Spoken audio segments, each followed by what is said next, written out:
Hello again. I'm just here to describe my political beliefs because I don't want to write out what I believe. I would rather state what I believe, aside from religion. Um, I have a conservative background. My mom supported Ronald Reagan before I was even born. And my dad, I think he's also very conservative. uh, as far as the Second Amendment goes. And so I was born in Wichita Falls, Texas, and that's a very conservative place, especially for the Second Amendment.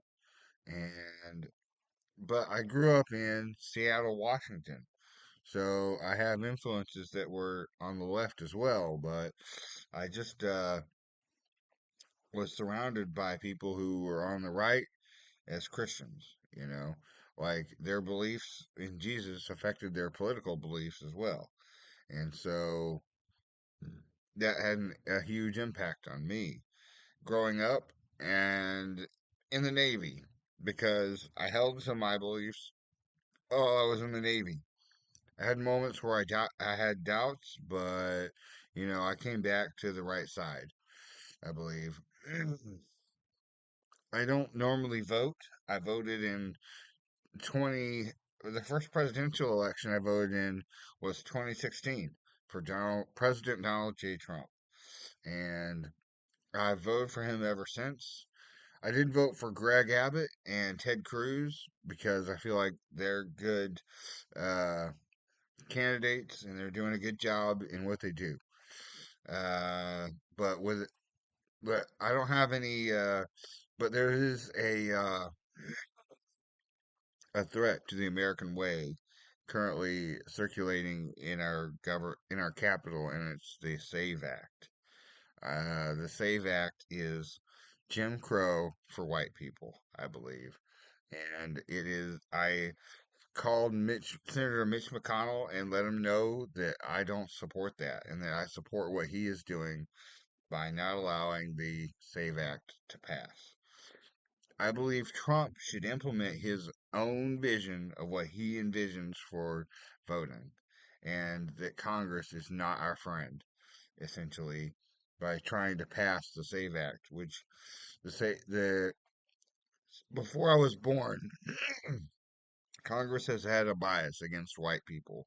So whoever gets negatively affected, it will be white people by the SAVE Act. They always make sure that every bill negatively impacts somebody. And so it will be the white people. This would be the start of Jim Crow for the white people. That's what I think about the SAVE Act. I don't have anything to show for it. I don't have any documentation or any arguments to make. It's just how I feel about it and, you know, my understanding of Congress and how they approach things. And they're very racist. It's ironic because they're all white. See how it's okay for them to be white, but not you. And this is why I support, this goes into the second issue I support, which is term limits. I support term limits for Congress. And we can do this without Congress being involved. Because the ratification process for a constitutional amendment requires two-thirds of the states. And there's no mention of Congress in that. Congress can pass amendments, but they have to go through the state to be ratified. And if they're not ratified, they don't stand up in court. So I support term limits strongly, and most definitely for people like Pelosi and even Mitch McConnell. Like he needs to go, just like Pelosi. They, the days of living off Congress are over. They need to we need people in there that have had regular jobs and experienced going filling their gas tank up at the pump and having to count their dollars, you know, and they get into Congress and represent us, not people that are out of touch with reality, trying to pass trying to pass the SAVE Act. There's no need to disenfranchise anybody from voting in America. Like, you know, the generation that was disenfranchised from voting has died off, and we're all that's left. And so, term limits to the max. Like, make the term really brief and do away with the retirement if possible. There's no need for every member of Congress to have a retirement. Uh, when it comes to the Second Amendment, I believe that owning a firearm should actually be a basic human right because I see video after video and image after image of these helpless poor people who, if they just had a firearm, they could have protected themselves. The terrorists always have guns. Why don't the people that they oppress have guns? It's because owning a firearm is not a basic human right. But here in America, I'm mostly concerned about here in America, where uh, in the Constitution, it's against the Constitution for a slave to own a firearm. So once we are disarmed, which it will happen, then that's the beginning of our enslavement, you see. Uh, as I mentioned, I read 1619. Project 1619 uses the term enslavement and enslaved persons and does not call anyone a slave because this is to make the material more appealing to readers because people get offended by the term slave, you know? So, uh, but here's the deal is that, uh, is that America, if we kick Jesus out, America will re embrace slavery and it'll be the white people that become the slaves. This is just a reality, you know, because uh, they already want to control the population of the whites. And, well, I'm not sure there will be a white genocide. I, have heard crazy things about racial wars and stuff, and so I just be advised that race that although they say race isn't a big deal, it is a big deal because they ask for it on every job application I've ever filled out. You know, so that's so they know who to discriminate against, and we know they're not going to discriminate against a black person because they would lose in court. Uh, Another thing is when it comes to abortion, abortion is a make or break issue. If a candidate doesn't support banning abortion, then I will not support them because I view abortion as murder. It is murder. And the thing is that abortion dates back to the days of the Bible before Israel even entered the land of Canaan, and it was used to appease the god Moloch. And the practice of it is still the same intent to please the god Moloch. See, something I say sometimes is that their god is dead and our god is alive. And that's what the resurrection signifies. But abortion is murder, and it's a sad crime. And the people that participate in it are generally ignorant of the real reason that the abortion is taking place is to appease the god Moloch and not to make their life easier. Another issue that for me is Israel. Israel involves the Bible, so I'll talk about it briefly. Is that I believe that the Israel in the Bible is the Israel that we're dealing with today, reformed. You know, it's been about 3,000 years since the Jews were on top. So, if the Jews do end up ruling the world for a little while, I have absolutely no problem with that occurring because the Jews had under King Solomon were on top and things went okay. The Queen of Sheba came to see King Solomon and there was no war. against Israel during that time.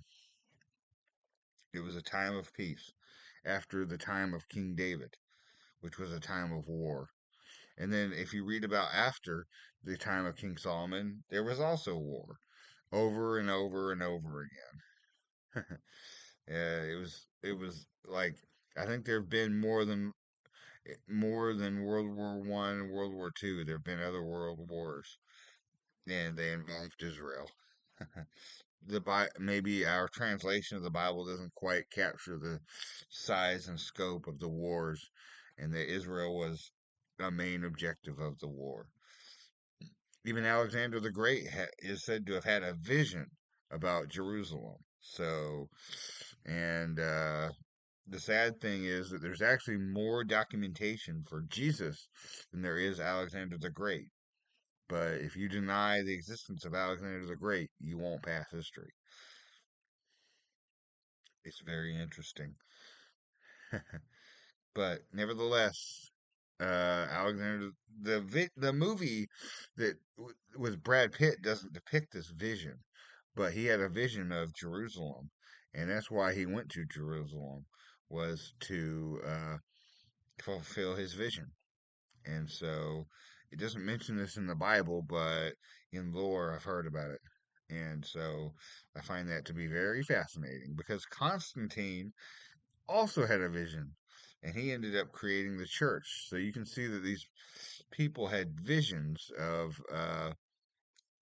both Alexander the Great and Constantine are a contrast because Alexander the Great is not ascribed to being a religious person or believing in Elohim, but he did. I guess he preserved part of the Bible, the Old Testament, in something called the Septuagint. So he was fascinated by the Bible, nevertheless, once he encountered it. And that should tell you something right there. If Alexander the Great, who we can just barely prove existed, thought the Bible was important, then it must be important for some reason. And so I just, it draws me back to the Bible, see, every time. I can't help it. I think it's the Holy Spirit who does that and causes me to talk about the wonders of God instead of just politics because what I believe about the Bible affects what I believe about politics, I think. And so the the they're connected. Like people need the ability to defend themselves. Babies are sacred. They're a blessing from God. And so their lives are sacred. And the innocent need protecting. And our freedoms need protecting. Like to worship God, you need freedom to worship. And so that means you need freedom and liberty together. And we can see in other countries how they don't have those things, and you can't worship God in those countries. It will cost you your life if you try. And so, uh, this politics is very fascinating to me, though, because as a kid, I read a lot about history and World War II, and you know, I I was just a kid, so I didn't really get into the political aspect of it. But I've read parts of Rise and Fall of the Third Reich, and it's a really good book that actually details the a thorough detailing of the political campaign run by Adolf Hitler. And so you can learn a lot about the politics in Germany and apply it to America. Like the Republic of Germany at the time was very similar to our republic, where it was federalized, and so a lot of the same elements are involved in running in were involved in running in Germany in the 1920s and 30s as in 21st century America. So it was very eye opening, and uh, yes, I supported Trump. That was another reason why I supported Trump because I realized he had the money and he had the name recognition, and his name was basically a household name. Like everybody likes The Bachelor. I don't care who you are. That show is fascinating. I even watched it, and I don't watch TV. I really I grew up without TV for the most part because we didn't have cable. We just had the local stations, and so I grew up drawn to the computer rather than to the TV. So my dad doesn't understand my affinity for the computer over TV, I think, and he gets frustrated by it. That's why I put something on that he'll think I watch, and then nope, I don't watch it because not because I don't like him, but because I don't like what Netflix. I don't like the values of Netflix and what they're doing with movies and stuff. I think they're gonna put messages in their movies that I disagree with, and see how that affects my worldview. Uh, Something else I wanted to discuss is voting. I don't I do not plan to vote beyond Trump. Like if Trump runs in 2028, which I believe he should, I will vote. But if not, then I won't vote. Uh I helped put Trump in office and the rest is in God's hands now. That's the way I see it. And I did donate to John Kennedy $25 and money to Vivek. I think those would be our two people who love our country and support Trump. And it's surprising because you would think Rand Paul would be the one supporting Trump, but he has been revealed as a complete rhino. That man is a rhino, and it's so bad that uh, the stations that used to follow him and watch him are not even discussing him anymore. He's like a traitor. He's worse than Marjorie Taylor Greene, and she's a traitor through and through to Trump. Anyways, that's just a synopsis of my political beliefs. I'm not a political scientist. I'm more of a history major, and so I uh, am very brief in talking about politics. Though I could talk for a long time. you, you know, and so I don't have any articles. I just something I got from Turning Point USA was a document that includes the Constitution. But I already have that in one of my school books. So it would be interesting to compare the two translations of the Constitution and see which one is better. Because, the Constitution has in it that slaves are not allowed to own firearms, for example. And so once we're disarmed, that's when our enslavement begins. Uh, you know, like, yeah, we won't be slaves that day, but, as time goes on, we'll become dependent on those who do have guns, and, you know, uh, we'll, we'll have to, because only free people can own guns. Slaves cannot own firearms, even in America. All right, so that's it for me, and I just wanted to share my political beliefs, and, you know, that's it for me. Have a good day.